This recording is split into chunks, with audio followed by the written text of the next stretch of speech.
শাশুড়ির উচিত নিজের সংসার সামলানো। জামাইয়ের বাড়িতে এত কুপরামর্শ দেব কেন মেয়েরে? তবে ঢাকা শহরে এগুলো ঘটে না, এগুলো কিন্তু ভারত চলতেছে, এই দেশে না। আর এই দেশের মহিলারা ভালো, এগুলো সব জান্নাত থেকে পালিয়ে আসছে। কথা কন? হ্যাঁ, এই দেশে কিন্তু জান্নাত। রাগ করতেছেন? মন খারাপ করছেন? এগুলো বলাতে বিরক্ত হয়েছেন? রাখছেন কইরেন না বাজান, আমি সেই গাইবান্ধা থেকে আসছি, আপনারা মন খারাপ করবেন না। যেগুলো বলতেছে হয়তো বা রসিকতা হাসির, আর কিন্তু ভাইবে চিনতে দেখেন যে কথাগুলো ঠিক। কথা কি বুঝতে পারছেন? হয়তো এক একজনের বলার ধরন এক একজন, কেউ রাগ করে কয়, কেউ কান দিয়ে কয়, কেউ একটু হাসিয়ে কয়, এই তো। কিন্তু সবাই কোরআন হাদিস থেকে কথা বলে। রাগ করতেছেন আপনারা? দাম্পত্য জীবনে সুখ আর শান্তি পেতে হলে রসুলের 4টি সুন্নত আমল করা লাগবে। কয়টি সুন্নত? স্লোগান শোনেন না? আপনি কি দাম্পত্য জীবনে অসুখী? যদি সুখ পেতে চান, 4টি সুন্নত। প্রত্যেকটা স্বামী স্ত্রী যদি তাদের দাম্পত্য জীবনে নবীজির এই 4টি সুন্নত আমল করে, মৃত্যু পর্যন্ত সম্পর্ক টিকে থাকার গ্যারান্টি। আল্লাহু আকবার কন।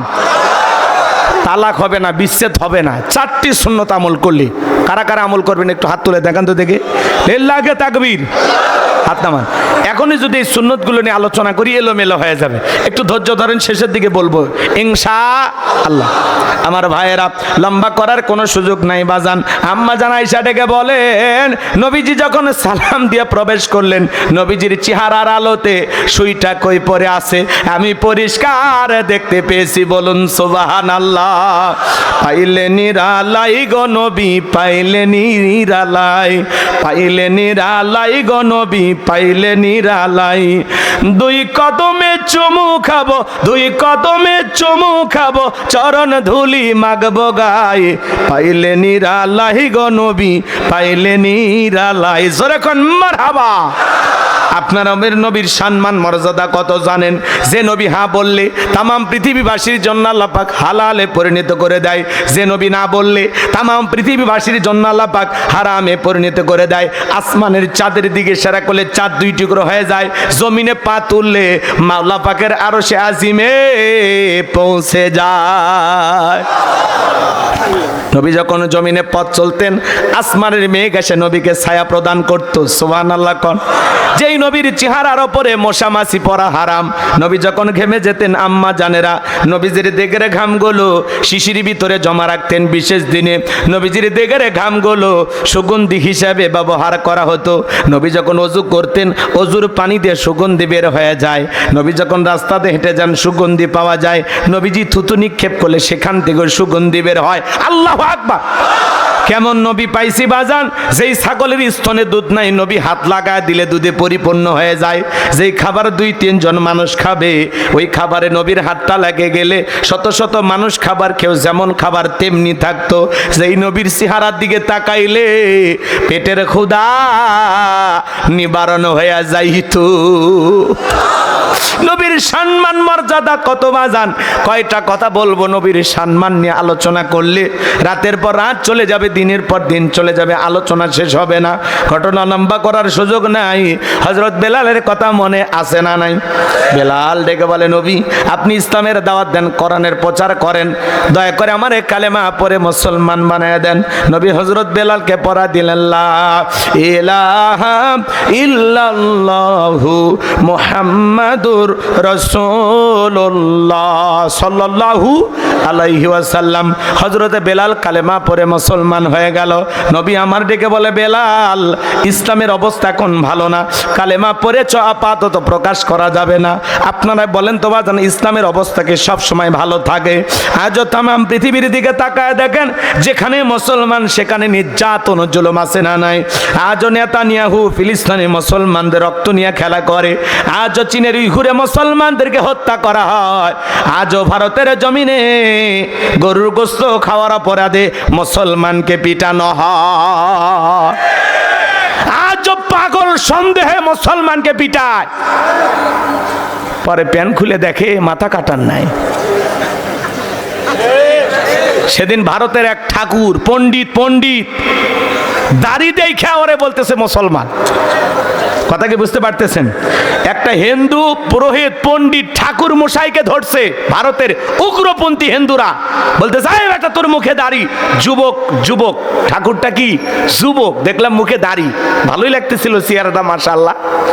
তোরা যখন রাগান্বিত হইয়া ধরছে এই বেটা মুসলমান, এরকম মারা একটা ভাব, তখন ওই বেচারা কি করছে জানেন? ওই পুরোহিত ঠাকুর তখন পরনে যে ধুতি ছিল ওইটা খুলছে। দেখ দেখ, এরা হাসেন না, হাসির কথা।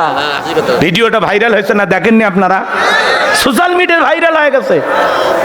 তাহলে একটা হিন্দু ঠাকুর পুরোহিত, এর মুখে একটু হালকা দাড়ি আছে, এই দাড়ি সন্দেহে আর ঠাকুরও পর্যন্ত ওরা বিশ্বাস করছে না এটা ঠাকুর না মুসলমান, এটা ঠাকুর না মুসলমান।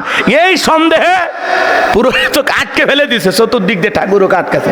পরিশেষে ওই রাস্তার মধ্যে জনসম্মুখে ঠাকুর ধুতি খুলে প্রমাণ করা লাগছে, দেখ মাথা কাটার নাই। তাহলে উগ্রপন্থী হিন্দুরা কারা বুঝতে পারতেছে?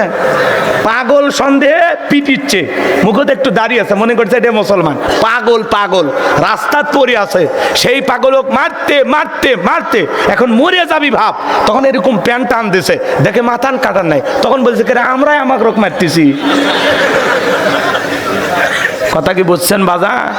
তাহলে আজও ভারতে গরুর গোস্ত খাওয়ার অপরাধে মুসলমানকে পিটানো হয়, মসজিদ থেকে নামাজ থেকে বের হয় মুসলমান ধরে পিটানো হয়। কথা বলেন। আবার সেই দাদার দেশের লোকেরা আমাদেরকে বলে আমরা নাকি বাংলাদেশে প্রচুর হিন্দুকে মারতেছি। নাউজুবিল্লাহ, আস্তাগফিরুল্লাহ। পৃথিবীর সবচাইতে যেই দেশে অমুসলিমেরা নিরাপদে আছে সেই দেশের নাম বাংলাদেশ। এই দেশে অমুসলিমের আছে জামায় আদরে, কোন অমুসলিম হিন্দু বৌদ্ধ খ্রিস্টানকে আমরা বিন্দু পরিমাণে কষ্ট দেই না। যদিও দুই এক জায়গায় অপ্রীতিকর ঘটনা ঘটে, এটা রাজনীতিক প্রতিহিংসার কারণে। কারণ অনেক রাজনৈতিক নেতা আছে মন্দিরে কোরআন রাইখা হিন্দুদের গায়ে দোষ দেয়, আর প্রতিমা ভেঙ্গে মুসলমান আর হিন্দুর ভিতরে একটা দাঙ্গা ফাসাদ মারামারি লাগানোর একটা ষড়যন্ত্র করে। এটা হলো রাজনৈতিক দলের একটা গেম। কথা বুঝছেন হুজুর? আচ্ছা, রাগ করতেছেন নাকি আপনারা? সামনের দিকে যাই বাজান গো আমার, গভীর মনোযোগ দিয়ে কথাগুলো শুনে যাবেন। আমি যে কথা বলতে চাচ্ছিলাম, তামাম পৃথিবীর জালেম আর বেঈমানেরা ঐক্যবদ্ধ হয়েছে পৃথিবীর জমিন থেকে ইসলাম আর মুসলমানকে মুছে ফেলে দেবে, কিন্তু ওরা তো জানে না ইসলামের সুইচ আছে কার হাতে। আমার আল্লাহ বলেন, ইউরিদুনা লিতুফিউ নূরাল্লাহি বিআফওয়াহিহিম ওয়াল্লাহু মুতিম্মু নূরিহি ওয়ালাউ কারিহাল কাফিরুন।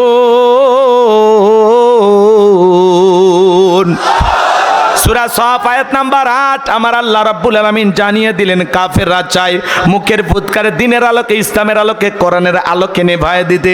আমার আল্লাহ ডেকে বলেন, আল্লাহু মুতিম্মু নূরিহি, এই জমিনে দিনের আলোকে, কোরআনের আলোকে, ইসলামের আলোকে আমি আল্লাহ রাব্বুল আলামিন প্রতিষ্ঠিত করে ছাড়বো। যদিও কাফের বেঈমানদের অন্তরে যত ধরনের জ্বালা যন্ত্রণা হোক না কেন, বলুন আল্লাহু আকবার। ইসলাম ছিল, ইসলাম আছে, ইসলাম থাকবে। ইসলামকে থামিয়ে দিতে আসবে যারা, আমার আল্লাহ তাদেরকে থামিয়ে দেবে। কথা বলেন ঠিক কিনা? এদেশেও যারা শাপলা চত্বরে রাতের আধারে আলেমদেরকে, হাফেজদেরকে হত্যা করেছিল, এদেশের সোনার মানুষদেরকে ফাঁসির দড়িতে ঝুলিয়েছিল, মিথ্যা মামলা হামলা দিয়ে হাজার হাজার মানুষকে যারা জেলখানায় বন্দী করেছিল, যারা ঢাকা শহরে আপনারা দেখেছেন ইন্টারনেট বন্ধ করে হাজার হাজার মায়ের বুকের গুলি চালিয়েছিল, হাজার হাজার সন্তানকে যারা প্রতিবন্ধী এতিম অসহায় বানিয়েছিল, যাদের হাতে মুসলমানের রক্ত লেগেছিল, রান্না করা ভাত আল্লাহ খাইতে দেয়নি। যারাই মুসলমানের রক্ত নিলে খেলা করবে, এদের জীবনের পরিণতি ভালো হবে না। যারা কোরআনের পাকে আল্লামা সাইদি হুজুরকে ষড়যন্ত্র করে বিদায় করে দিয়েছিল, 13 বছর জেলখানায় বন্দী করে রেখেছিল, কি বলেন? ওনার বিদায়ের 1 বছর পার হওয়া লাগেনি, যেই মাসে আল্লামা সাইদি হুজুর মারা গেছে ওই মাসে আল্লাহ ওদেরকে দিল্লিতে পাঠাইছে। এই জন্য মনে রাখবেন, যারাই আলেমদেরকে বেইজ্জত করবে, এদেশের ইসলামপন্থী মুসলমান মুসলমানদের উপর নির্যাতন করবে। আল্লাহ চোখের সামনে দেখাইছে ইমানদারের ইমানের পাওয়ার কত। শুধুমাত্র আলেম ওলামাদের উপরে নির্যাতন করার কারণে, এদেশের মুসলমানদেরকে হত্যা করার কারণেই ওনার চেয়ার ভেঙে গেছে। কথা বিশ্বাস করেন? আল্লাহওয়ালাদের কথা মিথ্যা হয় না। মাজলুমদের চোখের পানি বৃথা যেতে পারে না। জেলখানায় যাদেরকে নিরপরাধ মানুষদেরকে ধরেছিল, এরা তাহাজ্জুদ পড়েছে আর কেঁদেছে, আল্লাহ এই জালেমের হাত থেকে দেশের মানুষকে রক্ষা করো। কি বলেন? ফয়সালা হয়নি? আমরা চাইছিলাম ম্যাডাম পদত্যাগ, আল্লাহ বলে কিসের পদত্যাগ? ওরা যে অন্যায় অপরাধ করে শুধু পদত্যাগ না, আমি আল্লাহ ওদেরকে দেশ ত্যাগ করতে বাধ্য করব। ইন্না বাতশা রাব্বিকা লাশাদীদ, আল্লাহর পাকড়াও বড় কঠিন। আল্লাহ ধরে না, যেদিন ধরেছে সময় মতো চলে গেছে। কথা কোন ঠিক কিনা? এই জন্য পরিষ্কারভাবে এখান থেকে শিক্ষা গ্রহণ করতে হবে।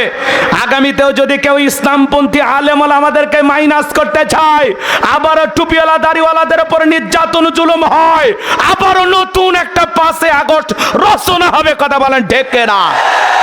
সাবধান, সাবধান। আগামীতে আলেমদেরকে মাইনাস করে দেশে কিছু করতে দেওয়া হবে না। কথা বলেন ঠিক কিনা? রাগ করতেছেন?